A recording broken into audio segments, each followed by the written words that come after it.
Outrage is growing after a criminal charge is dropped in the stabbing death of an unborn child. I'm Emily Drewby, and that story is coming up.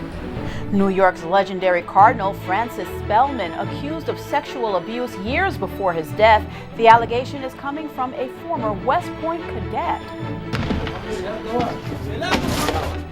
A television news crew is trapped in the crossfire as ISIS launches a counterattack against U.S.-backed troops in Syria. Plus, the big drive that keeps the Brooklyn Diocese strong. An inside look at the annual Catholic Appeal. The news starts right now.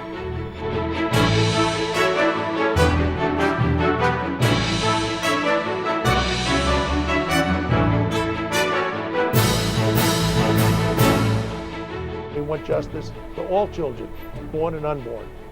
An outcry from the Catholic League's Bill Donahue after an unborn baby is killed in the womb and the suspect is not charged with a crime. Good evening, everyone. I'm Liz Faublas. Reaction is still pouring in tonight over the stabbing death of a Queens mom and her unborn baby and what happened next. New York's abortion law is at the center of this controversy. Currents News' Emily Drewby has the story.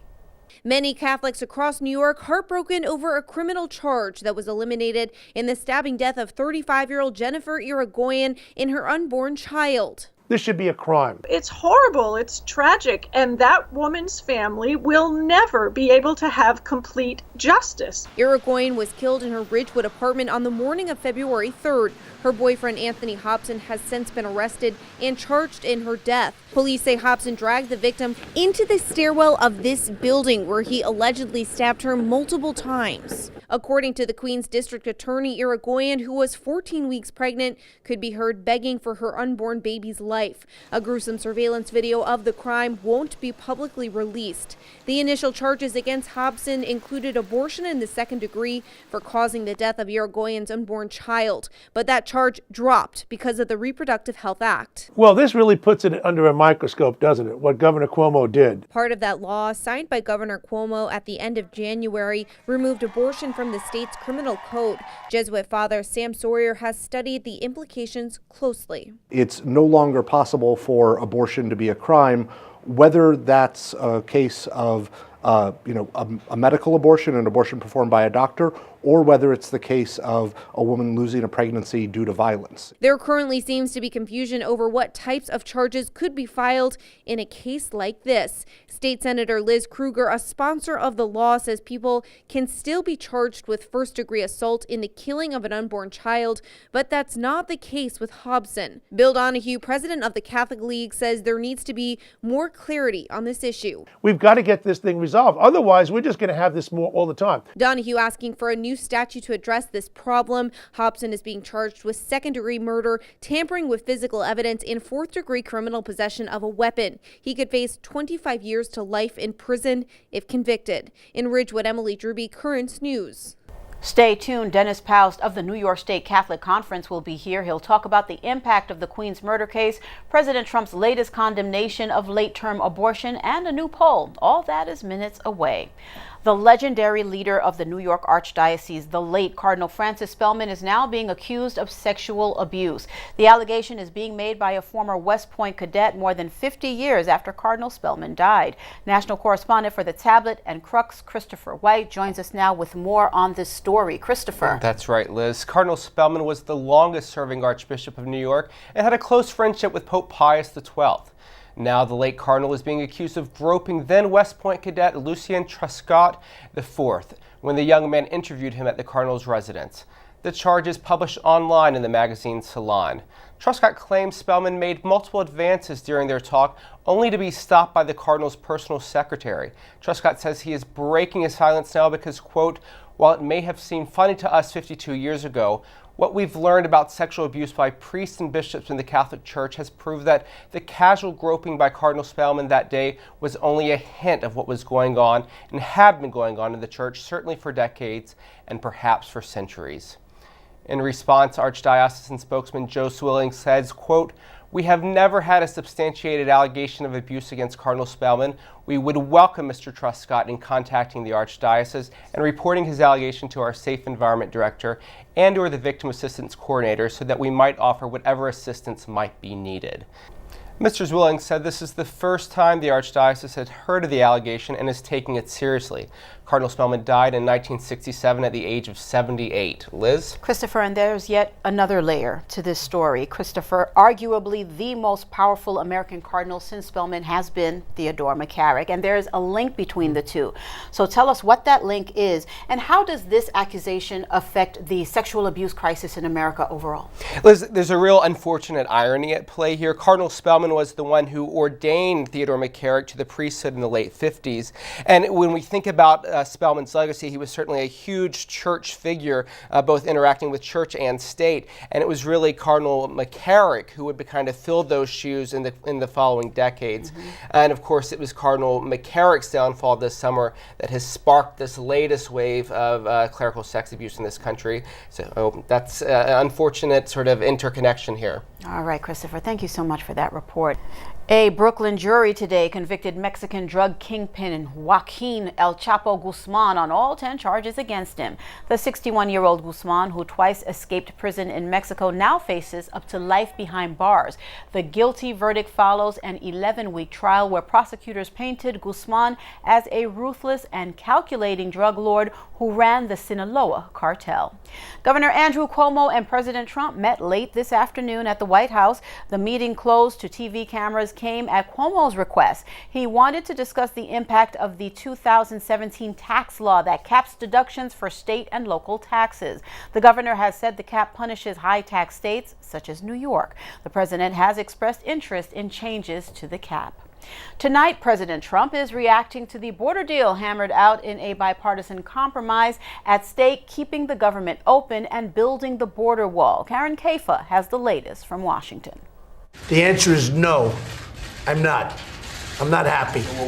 President Trump not pleased with the current border security funding deal, but not entirely rejecting the idea of signing it. I don't think you're going to see a shutdown. On Monday night, after a weekend impasse, Top Hill negotiators said they'd reached a compromise. We reached an agreement in principle. But one that falls well short of President Trump's $5.7 billion ask for a border wall, and also shy of funds proposed in a Senate package last year. The bipartisan agreement includes, among other items, $1.375 billion for barrier funding, prohibiting the use of concrete walls to cover roughly 55 miles of new barrier. This is a compromise. No one got everything they wanted. The goal now, get legislation moving through Congress. I look forward to reviewing the full text as soon as possible and hope the Senate can act on this legislation in short order. Even if he does sign off on the bill to avoid another government shutdown, President Trump hinted he's looking at other options for the border wall funds. We're building the wall, and we're using other methods other than this, and in addition to this. That could include executive orders or the declaration of a national emergency, actions that will likely prompt legal challenges. In Washington, Karen Kafa, Currents News. News tonight about the Vatican taking on a role in the Venezuela power struggle as strongman Nicolas Maduro and self-proclaimed President Juan Guaido each fight for leadership in Caracas. A delegation of Guaido backers traveled to Rome for a sit-down with the Vatican State Department. A spokesman later said church officials expressed grave concern over the crisis. Both Guaido and Maduro have asked the Pope to intervene.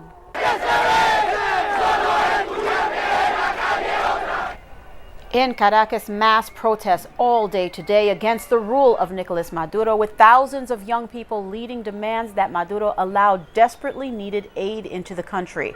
Right now, tons of humanitarian help are blockaded at the Colombian border. The battle to free Syria from ISIS is hitting a snag tonight, the terrorists launching an all-out counterattack against U.S.-backed troops. During the onslaught, a TV news crew was forced to duck for cover. Ben Wiedemann was caught in the crossfire.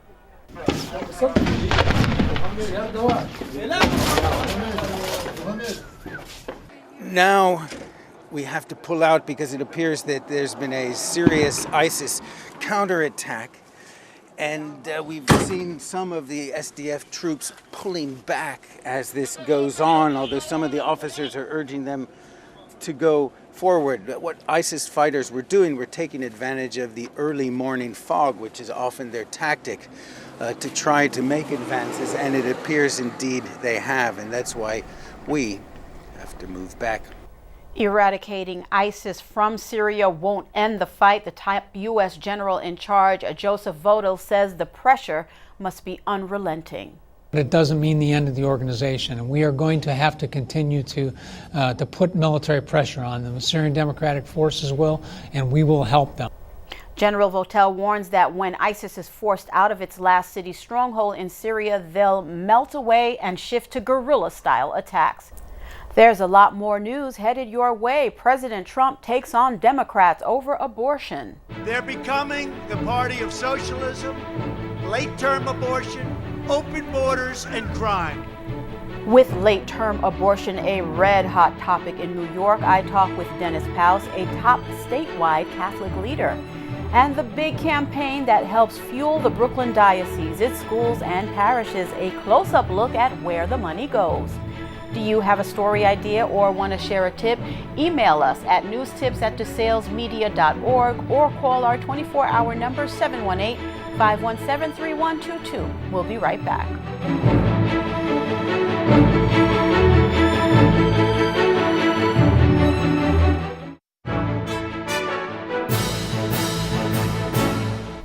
President Trump is renewing his demand that late-term abortion be banned by an act of Congress. At a huge campaign rally in Texas last night, he reminded supporters of what he said in his State of the Union. Last week, I called on Congress with your great congressman over there.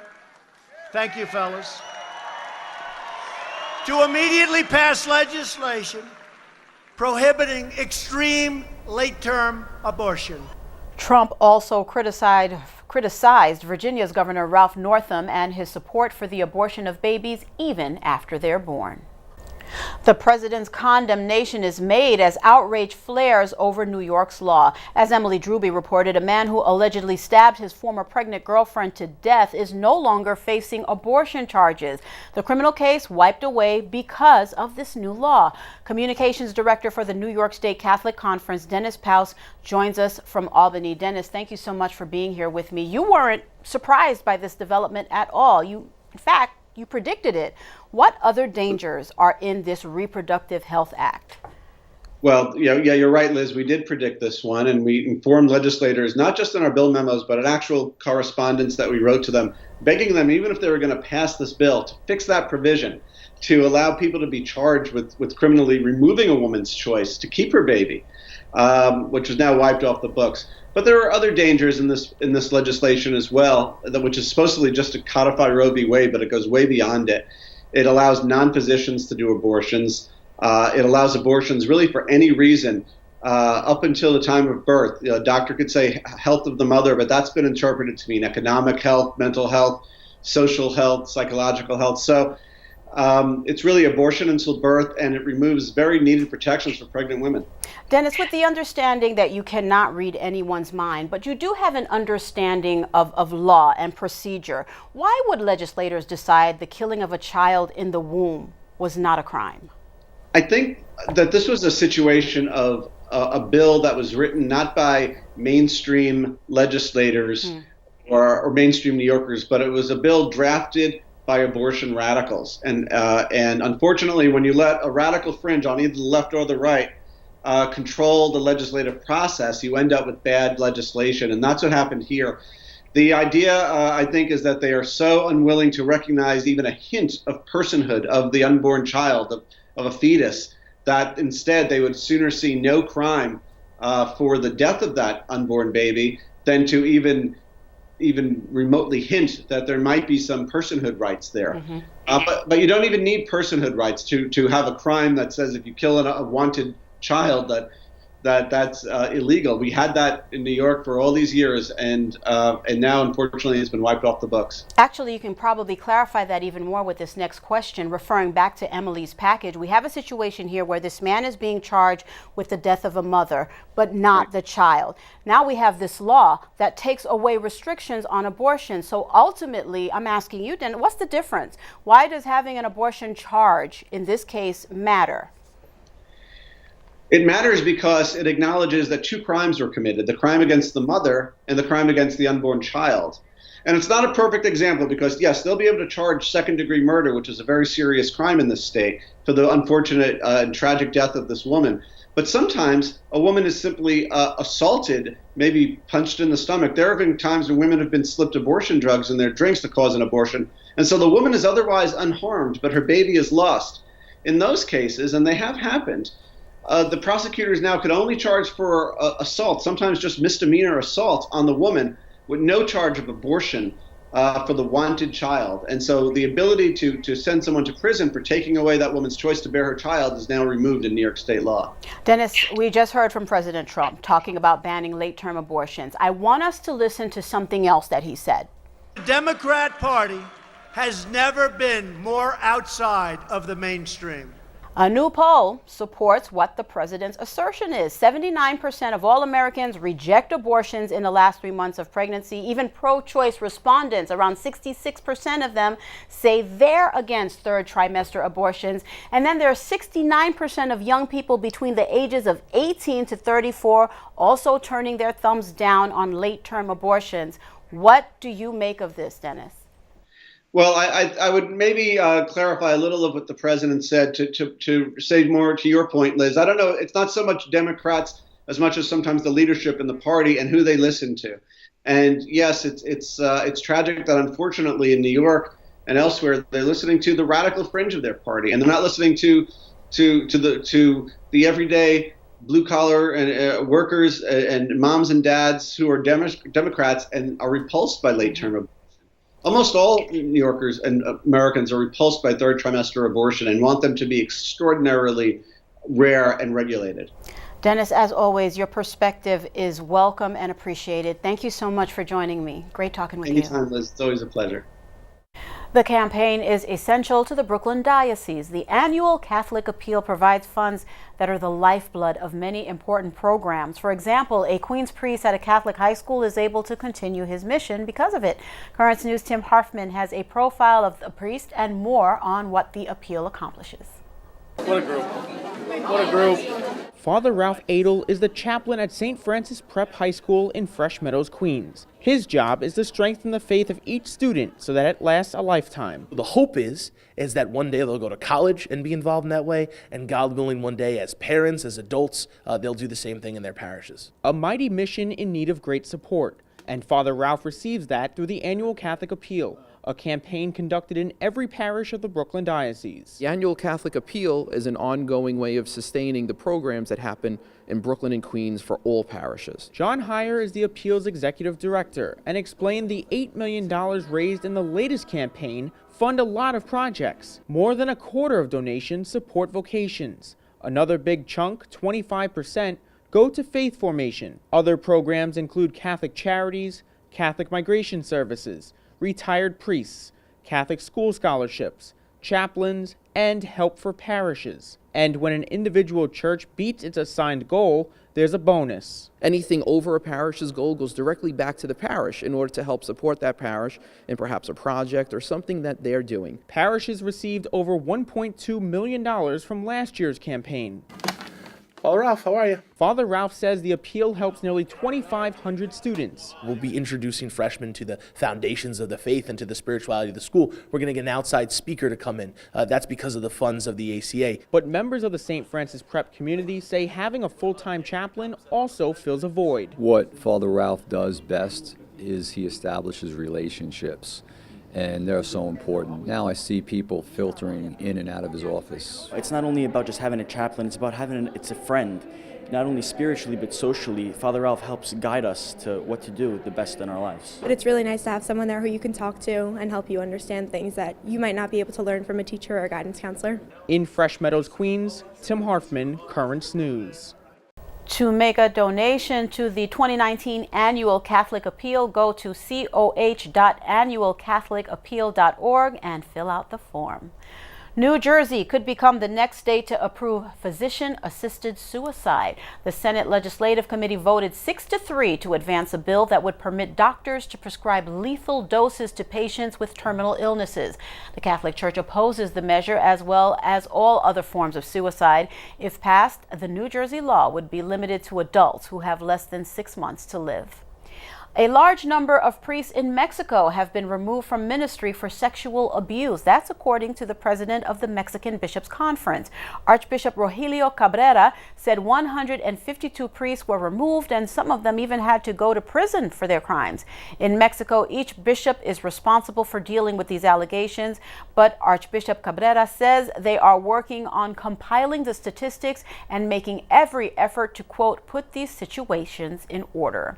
Still to come on Currents News, I'll tell you about a temple of healing being constructed after last year's Ash Wednesday massacre in Parkland, Florida. And a miracle at Lourdes. A religious sister explains what happened. We'll be right back.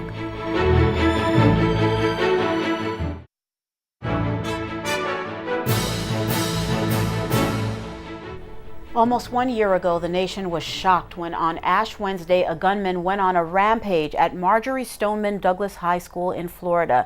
An artist is constructing a memorial to help healing, something the students appreciate. I really like the idea of it. I think it's a beautiful way that you can send off, how this community is. It's called a Temple of Time, 35 feet of sculpted birch plywood. On Thursday, the temple opens to the public, and for 3 months, they can fill it with their pain. Then the temple's creator will burn it down, hopefully taking some of the pain with it. What I hope is that someone who's having a hard time sleeping will be able to rest well, okay? That's all. That's what I would hope. It's one of several events planned for the community as the anniversary of the Parkland tragedy nears. Today's the beginning of a very tough week. I don't know, looking at the temple, I just see the layers of the woodwork, and it's kind of like the layers of our pain and our emotion. In Fort Lauderdale Monday morning, organizers from Do Something Florida dropping off their first batch of signatures. The beginning of a petition they hope helps put an amendment on the 2020 ballot, which would ban assault rifles in the state of Florida. These weapons are used across the world by American forces in war.